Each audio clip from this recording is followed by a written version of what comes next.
everybody, Captain Murphy here from PiratesAhoy.net. Today we're going to be taking a look at substance files and how we're trying to utilize them in our game. To give you a background, if you don't really understand how textures work in games, there's actually multiple layers to them, and the way that they're typically utilized is by having texture files that are applied to some kind of a material file, which is usually modified by a shader. So when you hear someone talking about shaders in Unity, they mean that they're using a shader to essentially tie in all the texture files to make a end result. So like on this one here, we're using a physically based shader on this cube, and that physically based shader is using multiple layers of objects to create the end result. The end result is made by multiple files. So if we look here inside of our substance, I'm going to show you just kind of how we're utilizing it. This file over here is our diffuse file, which is essentially the color being applied to it.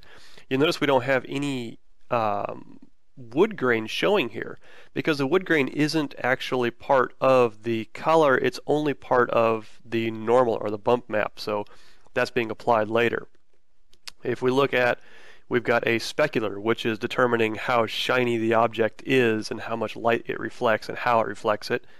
We've got a roughness, which is another, this is a physically based version of the same thing, so it makes the specular get modified a little bit to return different values. It's similar to glossiness in some of the older shaders.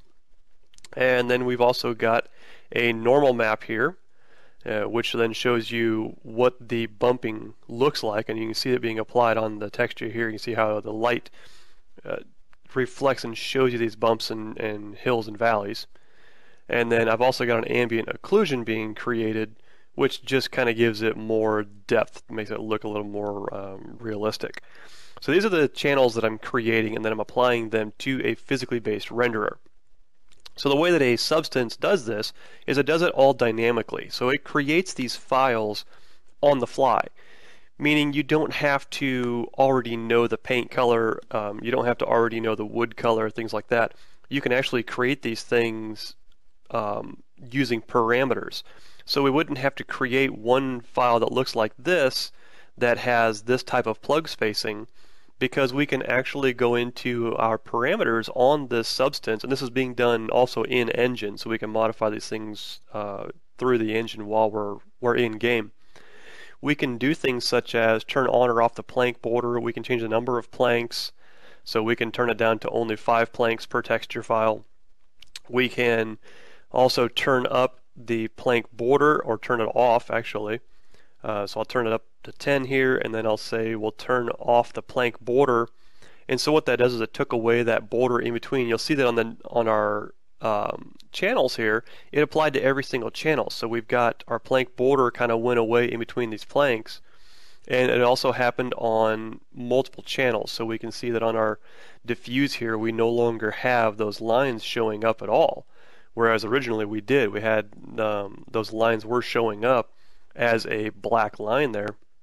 Well, now they're not anymore because we told that channel no longer create those lines where those plank borders used to be. We still see something of a line there because that's actually where the two layers kind of get changed, and I'll kind of give you an idea how that works in a minute here.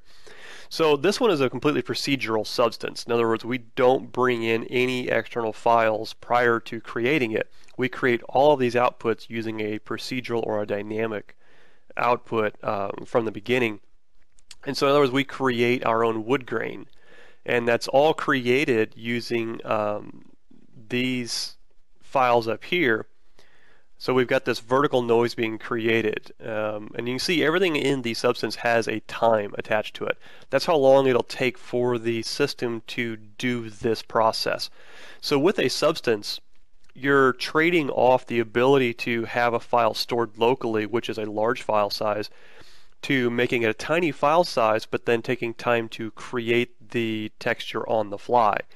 So you're trading processing power for disk storage. And the one thing about substances and how they work is you're doing it only one time. So once it's created and it's cached, you're not having to create it again. So we're not having to worry about making this object over and over and over again. we create it one time, and once it's made on disk and we haven't changed any of the parameters, we don't have to worry about recreating it again. And this is all being stored in memory. Now, once the object, let's say we despawn the object and the engine decides it doesn't need to keep that texture set in memory anymore, it clears it out. And again, we're back to when we have to re-render that object, it'll recreate all those texture files again back in memory. But typically, if you can optimize your texture really well, we're not looking at a lot of time. So here's our way we do it is we've got a vertical noise, we do a few little tweaks to it. This is a transform 2-dimension. We make an instance of a blur, so we turn it into a blurred object. Then we take it into a directional blur, meaning we kind of stretch it. Then we do a levels on it to kind of bring the color out a little bit. And then what we've got is this gradient map. And we take all those levels that we had across here and we make a crap ton of gradients. And that gives us this kind of a, just a wood grain-esque kind of appearance. Now we do a couple of couple of tricks here.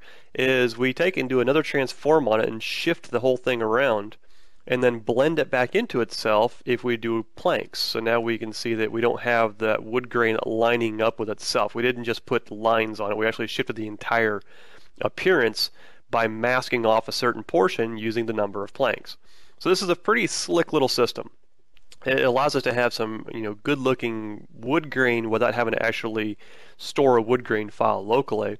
And allows us to do a few tweaks to it because we don't have to store that wood grain specifically. We can even modify it on the fly. And I'll show you some of the really neat things that this substance here Hardy has created on it. So the first thing I'm doing, I'm going to turn the paint off. So the way the paint works is it actually can wear away, which is one of the biggest things that I was really enamored with when we first started. But here's a wood coloring. So we've got our wood grain, we've got this coloration behind it, we've got that appearance. Our plugs are different colors. Remember, this is all being done procedurally. If we decide that we don't want those plugs to show up, then we can go down to here and change this parameter for show plugs. They're gone. If we want to turn up the plank border size, let's go ahead and turn our plank border back on again.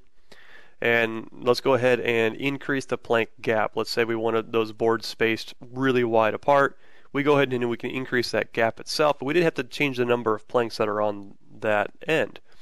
We can also turn on butt joints, so if we want to have the planks butting up to each other, we can do that. If we want to change the offset of those joints, so in typical naval setup, they would have like a 3-joint spacing between where they would line up to each other again. So we can now tweak this, and we can slowly adjust those joints, and we can get, well, there's a 2-joint space, and we're getting closer to, we were almost at a 3-joint there a second ago. Alright, so we're at about 3, 2, let's try 3, 3, there we go. Okay, so we're at 0.33, that gives us a 3-joint spacing. And so now we've got this really nice looking butt joints. And if your boat needed this 3-joint spacing, you can set this parameter for 0.33. If your boat needed a 2-joint spacing, then you can set it for, I believe it's 5. Yep, there you go, 0.5. So you can see how this can really help by not having to store multiples of these files. You just make one of these substance files, and then you can modify it as you need to in the engine. So you can also do things like adding dirt to it. You can increase the roughness of everything. Now the one thing I did on these plugs, and I do have to do a little work on them, so let's turn these plugs back on again. I used a pattern for the HMS Bellona, which is how they space their plugs per plank. Now you can turn on or off certain plugs. Like if you don't need to have a certain plug in there, you can turn on or off. And what that does is it just tells it to create or not create that plug in the location. But you can also do things like doing an offset. So some vessels did not do this staggering of the plugs. Instead, they put them over top of each other. So you can tell it that you don't want them to be staggered over the y-axis. You want them to be vertically spaced. And so now you've got very nice looking vertically spaced plugs. And you'll notice that each one of these plugs has a different wood grain to it. and they also have a different coloration, a different style. So this is what you can kind of do with these substances. You can make these all procedurally without having to store all these like 10 million little plug files and each different variation and things like that. Now the other thing I've also done is done a masking, so you can tell it to mask certain plugs, so we can double the amount of plugs.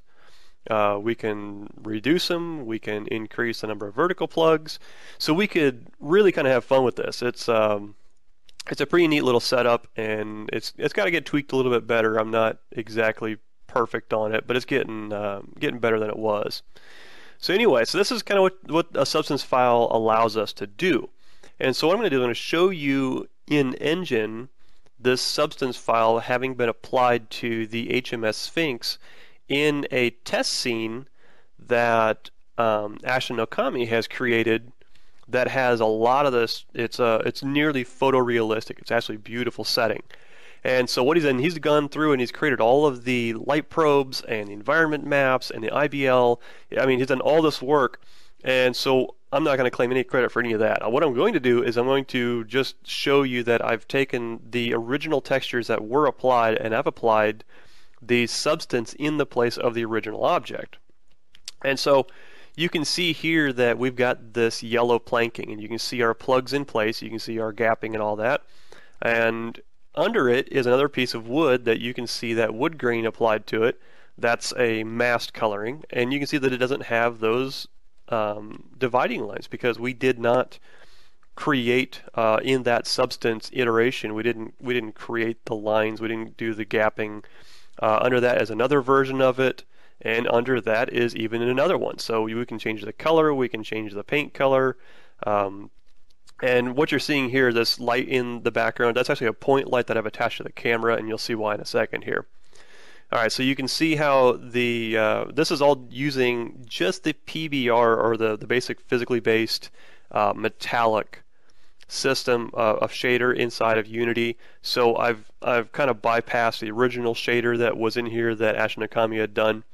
I've applied a generic metal substance to the cannons, kind of sort of made it look somewhat brassy, not really fancy, but anyway.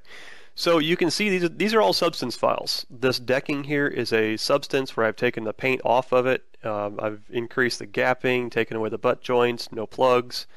You can see the same wood texture here on the masts. It's no longer no plugs, no joints, nothing. It's just a basic wood texture repeated. You can see this wood red here is being done without any of the joints, and then you can see this wood over here is being done with the joints. So each one of these is a separate kind of an instance of that same substance file. We just haven't changed the entire texture. We've only changed just one small version of it. And so if we go kind of look around below decks, this is where I needed to add the point light because down here it's a little dark initially. But you can see how the PBR PBS reflects with the point light, plus it reflects with the external lights. You can see that we're creating shadows even with the point light as well as directional out there. So you can see as I get behind here, that point light's not in the scene here. It's actually inside the deck, so we're not getting that point light below decks. But you can see here, this is all using substance files. And so you can see that each one has their own unique wood grain to it. You can see these are applied horizontally. You can see the decking overhead again. So this is just kind of a quick look at it.